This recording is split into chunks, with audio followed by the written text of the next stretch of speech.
Oh, hey guys, let's talk a little bit about the process and the thinking that I went through creating the visual effects for Spirit Firebrand.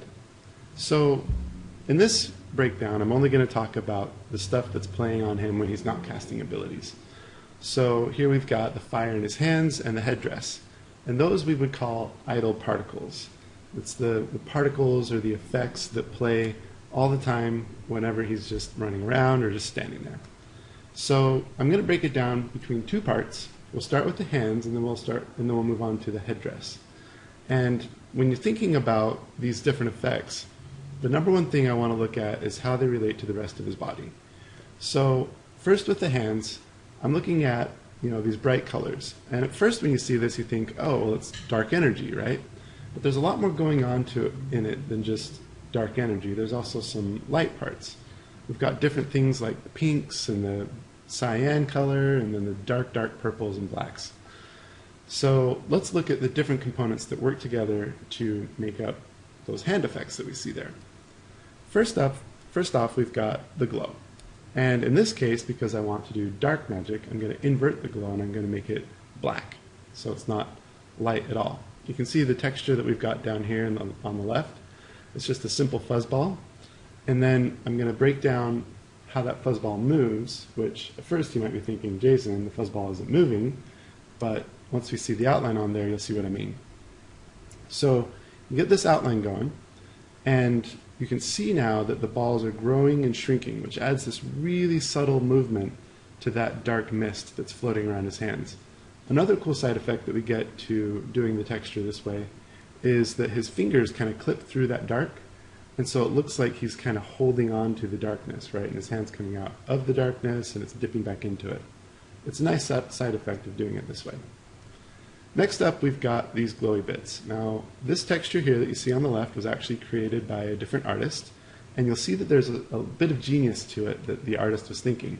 So they've offset the different spots slightly from the center. You can see the 4 different quadrants there are the 4 random dots that it'll pick and play here. And by offsetting those, the dots kind of dance around a little bit in his hands, which creates a nice effect. If we look at the outline on this particle, we can see that they're coming in at all different rotations, and that the width and the height is scaling over time. It's actually spawning a lot of these little dots to add up to make that look in his hands. And then we'll slow it down a little bit here so that you can see some of the motion and how the color transitions over time.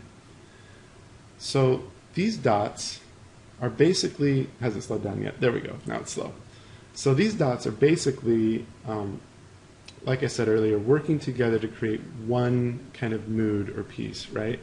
And you can kind of see as it's in slow motion that even though they're all spawning in the same location, because the dot is offset slightly, it's shifting around a bunch.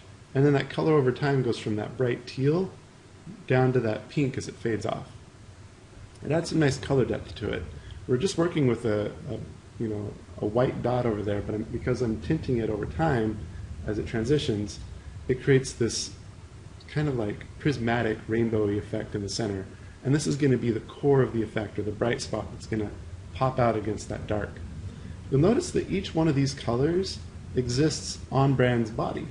So he's got the purples and he's got the teals, and by hitting a range of colors together, I can achieve a little bit more color depth. Okay, so here we've got the dark flame, and we can see this is picking between 8 different flames, and you can see the texture there over on the left that I used. So one of those 8 is appearing randomly in his hand, and they're scaling up and scaling down. And these have a slight color shift over time. You can kind of make it out here. They're going between like a bluish and a purplish, but it's all really, really dark, so it's kind of hard to see without slowing it down a little bit. So we slow it down, and you can see that as it's fading out, it's going into that reddish kind of color. You can especially see it over on the right side, out on the edge there. It's going from dark blue to dark red as it scales down. And they're also moving really quickly, which makes a very chaotic kind of vibe to the whole thing, which is nice. So this is going to work with that dark fuzzball that we saw earlier to create a feeling of that dark magic. And I make sure that that darkness is rendering, or that it sorts behind that additive element that I created earlier. along with the next additive element that you're going to see in a minute. But like I was saying earlier, the colors are all colors that we find on brand so that it feels unified. It feels like the energy is coming from him and that it's a part of him.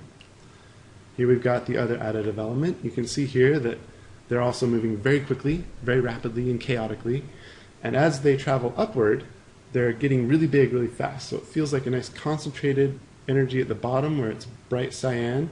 And then as it fades up quickly and rotates, it goes into these pink colors.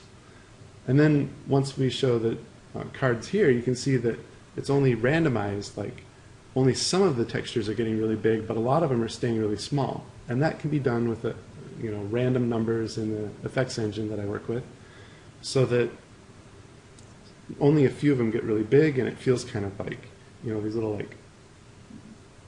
aggressive puffs and jolts and that kind of thing that are jumping up out of his hands. Again, it adds to the chaotic feeling, which brand is all about uncontrolled chaotic energy, so it works pretty good. So that's all the different elements that work together in his hands, and these elements together are all what we call camera-facing quads. Quad because it's a square. You can see they're all just on a square card. In the one case, we made it a rectangle because it's stretched. And camera-facing because no matter where you move the camera, you see the same textures over and over again. And here they all are all together. You can see just how much color depth there is because the colors are all over the place. But I've placed certain colors in certain places to achieve certain results. Generally speaking, on this color palette, the cyans are the hot points where it's brightest, and then the dark purples and pinks are where the energy has cooled off and expanded out and kind of burned off. And yeah, so all the colors work together in harmony. We made sure to pick a palette that we could stick to and that worked. I actually had to experiment quite a bit to find a palette that worked. And this is what we landed on, and it kind of comes together pretty nicely. So that was the hand effect. Now we're going to move on to the headdress. The headdress has some really wacky stuff going on, and this is kind of cool because we're going to start breaking that down as well to figure out what makes it up. So we can see that it's glowy. It's the highlight of the character. He's darkest at the bottom, and then up at the top he's the brightest with the most contrast. So to get that contrast, we need this dark texture first. And this texture here on the left that you see is just the simple painted spikes that we put onto what we call a mesh that's attached to the head. And this is what the mesh looks like. It's just a 3D shape that moves wherever the head moves, right? And it's blinking here because it's one fading in after another, which kind of, again, like we saw in the hands, creates that kind of ambient fading effect with that misty, dark shape. So this is going to be the backdrop that's going to help the brighter colors pop out and have contrast on top of the darkness. Next up, we've got the base texture of the headdress. And this one is an additive render mode, which basically means it's like there's a light shining on it versus just a simple color that's blended into the background. It just makes it feel more glowy when you look at it. And that guy's just painted onto another mesh.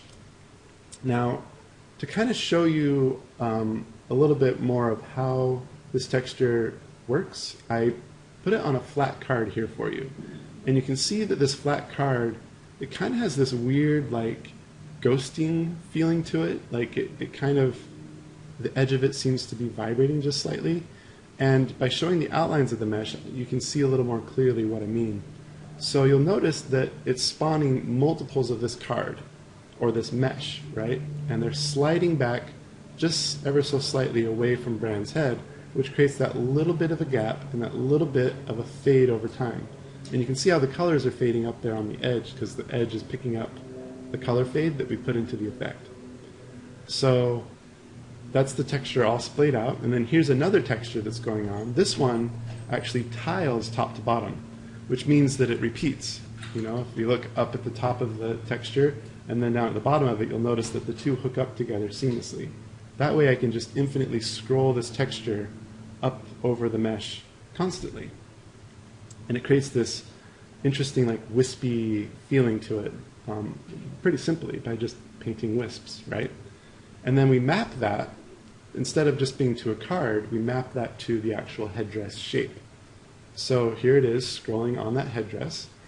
And along with the texture scrolling up, we've also got this mesh doing the same thing as the other one, which is that undulation, where it's like spawning multiples of the mesh that fade backwards. And this is kind of a trippy frame.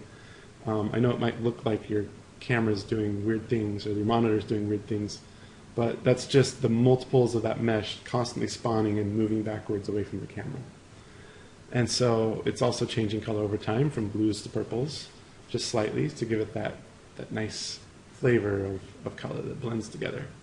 So here's the scrolling mesh with the base mesh together. And because they're both additive, the whites and the bright cyans are blending together. They're adding together. And it creates this feeling like they're one texture, like they're one object. Even though they're two separate elements that I layered together, their blending mode allows me to create this illusion that feels like it's pulsing energy, like it's coming out. And then we add on the dark shape, which is slightly bigger, and that gives you the nice dark outline, which again creates the feeling of negative energy, right? Like it's this dark magic because it's surrounded, encased, and shrouded in this black mist. So we've got all those together, and then I just added something very similar to what we saw earlier on the hands, down on his head, to kind of fill in that space. That way when he's walking away from the camera, you don't just see a bald head underneath his mask there. And that's what we've got here. So there's all the effects working together. We've created a hierarchy of emphasis. Down at the bottom at his feet is the darkest part of the character. We ignored putting any effects on his body. All of the lighting on his body that you see is just painted on there. It's static. It's not doing anything. So put all the emphasis out on his hands and up on his head. And it all works together to draw your eye and to make you feel like he's full of dark energy. And he's striking some cool poses. He thinks pretty highly of himself. He thinks he's pretty awesome. Got all this dark magic energy going on. And then we're going to see him walking around a little bit here in the dragon pit. So you can see it from some other angles. You see that dark magic coming off of his hands. Some of the particles are bound to his hands, and others kind of stay where they spawned, and so it looks like leaving a trail when he walks around. So there's Brand, and I hope you guys learned something.